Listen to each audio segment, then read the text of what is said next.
Hi, my name is Terrain Williams, and I'm conducting my video on the Freddie Gray Uprising. Could you please introduce yourself? Yes, my name is Anthony Williams. All right, and could you tell me what what is it that you do that you feel as though you are able to give honest and factual contributions to this topic today? I am a route sales driver, and that's covering. I do a lot of inner city stores, delivering product. So I seen a lot that was going on with the situation when it happened. So and dealt with a lot of this stuff. So, would you say that you were able to witness the riots in the Baltimore City community during the time of this event? Oh yeah, I witnessed it. Could you give me a little bit more detail? Uh, when it first happened, I was up in the Mondawmin area, so I seen when they started the Rite Aids on Pennsylvania and North Avenue. When they went in there and set that on fire, um, if I recall, they turned a car over in the middle of the street um, on Fulton in North Avenue. It's a cell phone store on that was right there located on Fulton and North Avenue, right behind the liquor store. And this guy was doing everything in his power to keep them from coming in, into his store, to do what they was doing, which was looting. Not, it wasn't. At that point, you could see that it wasn't all about people's being upset about what had happened. It transitioned from focusing on what had happened to now people's own selfish, you know, desires. So I read in an article that Freddie Gray he died in the paddy wagon when the officers took him out, he was already dead. Um, However, on another article that I read, it said that he was hospitalized. Would you happen to have any knowledge of that? Yes, from all the things that was going on, what they were saying, based on the evidence from the trial, and just visual evidence, from what they showed on the news, he was he was still conscious when they took him out of the paddy wagon and got him to the medics and taken to the hospital, but he never regained consciousness. Would you say that the verdict um, that the grand jury indicted for the officers, would you say that that was fair? See, it's a real fine line with that. No, I don't think it was fair, but yes, it was fair. And I say that because I think that it was fair for officers to be charged with, a crime, but I don't think that they charged the right officers with the crime, because if you go back and watch the video, those officers, and I'm assuming that those were the two officers that originally approached him, when they showed the video of them handcuffing him and taking him from where they had captured him to the paddy wagon, you could clearly see that it was something wrong with him at that point. So I don't think that all of the officers that they brought into that situation should have been, charged with it. And I don't think that the state's attorney really did, a good investigation or did their homework, to properly charge the individuals that could have been charged. So would you say that the state's attorney pretty much just threw charges just to minimize the riots and the crime that was happening in the area? Of course, just to appease the public, because of the uprise that was going on. I don't think that she really took her time to, like I say, to investigate the matter, you know, to thoroughly, because you needed to thoroughly investigate that matter to see exactly what you could and what you couldn't do. And in my opinion, a premier state's attorney would have done that. You just don't rush to do things and not have, the facts in place and everything that you need to properly do what you need to do. You're the state's attorney. You went to law school. You already know, or you should be, on point about, the law. That's your job, Understood. Um, so, the next question. The local pastors, preachers, community churches, they organize peaceful walks. What is your opinion on how Baltimore City handled the different protests and the positive protests? Protest is good because we live in a country where you can voice your opinion and you can do it in a peaceful way.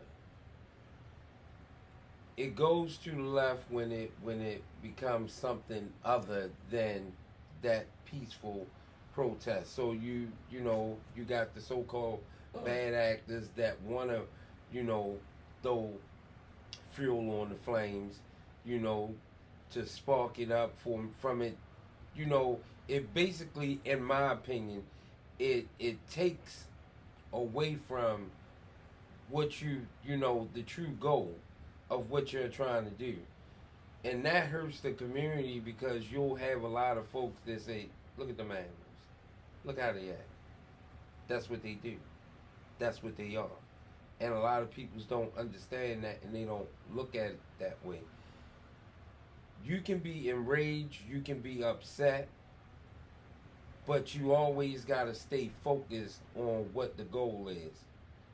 My grandmother always told me, you can't, people might not like how it's said, but my grandmother always told me, you can't fight white peoples with your fists. You just, you're not going to win. Right.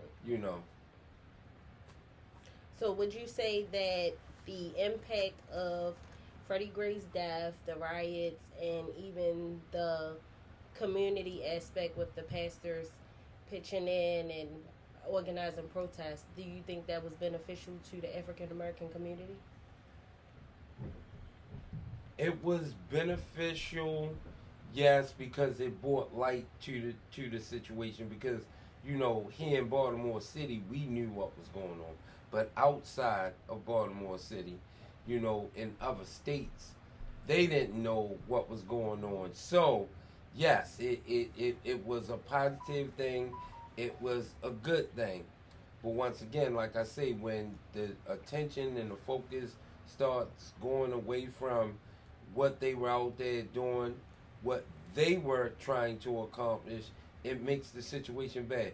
The National Guards in the street, we have to implement, a curfew. Those are the things that take away from what people are trying to do and trying to get the eyes and the focus on what's going on and what's happening.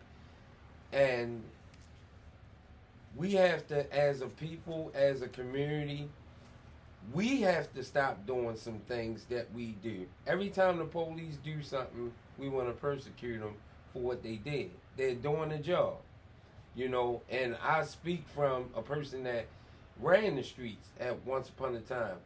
But as a thinking adult, individual that has kids and raising kids now, I understand that they have a job to do, and it's not easy to do the job that they do because sometimes you have a split second to make a decision, whether it's going to be the best decision or it's not going to be a good decision. So people's have to, before you start passing judgment on what a police done, get the facts first, and see exactly what happened first before you pass judgment. We've had several other incidents with officers, and in my opinion, I didn't think that the officers was wrong. In this case, I believe that something happened, and I believe that the officers created that. But I don't believe that, like I said, all of those officers that they were charging and was involved with that had anything to do with that. Okay, so for my final question is, what impact did this situation have on you?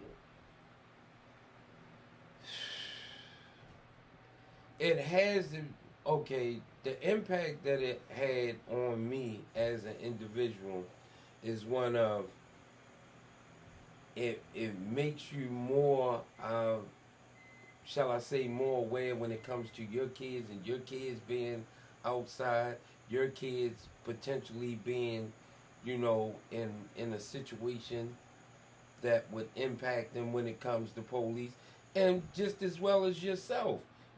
I've had incidents being pulled over with officers, and I didn't think that what they were doing, that they should have been doing. If you pull a person over for a traffic stop, why do you want to search my car? You're pulling me over for, I was speeding or whatever. That's not probable cause to search my car. Give me my citation for speeding or whatever, and that's one way how it impacts. It impacts me because, you have other family members inside, that is inside of the communities, East, West, North, South Baltimore, that are faced with these things every day, that's coming in contact with, these officers, and the officers have a bad name because of situations that happen, but all of the officers are not bad. You have some scumbags, but that's a human being thing. Everybody looks, yes, we look to police to be, the individuals that you can go to, that you can trust, because they're officers, they're taught to uphold the oath, of obeying, the law. But just like regular people, all of them don't do that. All of them are not good people, So I think we look at, to me, black people in the community are raised to fear the police, do what they say. Everybody is bad. But then at the police, we still got to remember that they're human as well. They have fears as well. So, some things could be attacked differently versus, they have certain trainings on how to handle situations and different things like that, because a lot of times it could be that the officers are being aggressive, which makes whoever they're dealing with be aggressive as well. Absolutely. When I was a kid coming up, I'll put it this way. We wasn't taught to fear the police. We were taught to respect the police. And the fear that we did have was, it wasn't based on the police, it was based on what you would possibly do in order for that police to have any contact with you. You committed a crime. You stole something. You killed somebody. So now you're gonna have the police involved, then you could possibly go to jail. But we wasn't necessarily taught to fear the police, because You know, when I was coming up, you had Officer Friendly. He was a cool dude. He came to the school. You know, he wasn't nobody. We went in there and said, "Oh my God!" And the police though. You know, so it wasn't like that. But through time has changed, and yes, it's being pumped in our communities that you have to fear the police, and that's something that we have to get away from. And the police, you know, have a big responsibility when it comes to relinquishing that fear, you know, of the community. We seen the police in the community when I was coming up. They knew, you know, a lot of us by names, you know, and we knew them by names. So we don't have that now. Yeah, you might know an officer by name, but it ain't for all the good reasons. Right. You know. So it's a lot of things when you sum it up. And I'll say this to you: when you ask me to do this, I was ecstatic about doing it. But this is definitely a situation, a topic that you need a lot more time to really break it down and really dissect it, because it's not just my point of view, and I try not to just look at things from my point of view. You gotta look at it from all different angles. That's why I have to understand the police, you know, I understand the community, you know, but you just can't say the police is always wrong, you know, or the community is always wrong. It's not that way. But because of the era that we live in now, in the direction and the shape and mold, oh my God, it's just totally different now. And until we start getting back to some of those core values of how the community used to be, and the police as well, they have to get back to some of those core values and, you know, come together. It's gonna be this way for a while. Well, thank you for interviewing with me, and I look forward to hosting another interview with you. All righty, you're welcome.